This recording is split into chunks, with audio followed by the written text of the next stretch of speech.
Ырчы Анжелика күнү-түнү иштей турган сулуулук салонун ачат. Белгилүү ырчы Анжелика Кайратова күнү-түнү иштеген өзгөчө салон ачат. Бул тууралуу ал өзү билдирди. Бардыгы жашыруун сырды жакшы көрүшөт. Алардын бирин ачайын. Жаңы уникалдуу күнү-түнү иштеген Айым Стайл салонуна кесипкөй, таланттуу чеберлерди топтоп жатам деп маалымдады ырчы Айым.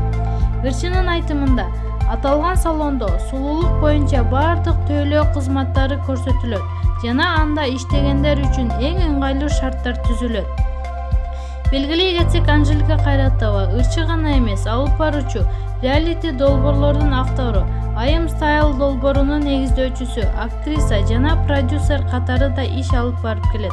Маалымат кылалы Заман Чекиткеji. Футболчу Павел Погребняктын аялы таксист болуп иштеген кыргыз жигити жабакка чапты. Орусиянын Москва шаарында белгилүү футболчу Павел Погребняктын аялынын катышуусундагы чыр болуп өттү. Бул тууралуу орус басмалары жазышты.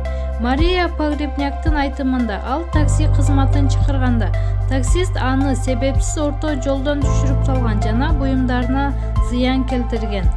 Ал эми Тилек аттуу Кыргызстандан барган таксист да окуя тууралуу өз чындыгын айтты. Анын айтымында, футболчунун аялы айткан даректеги үйдүн алдындагы унаа токтотуучу жайга акча төлөп өтүү керек болгон. Ошол себептен ал кардардын эшигинин алдына чейин жеткирге алган эмес. Бирок футболчунун аялы аябай жакын жерге жөө баскысы келбей, таксистке орой мамиле жасап, кыйкырып, эшигинин алдына чейин жеткирүүнү талап кылган.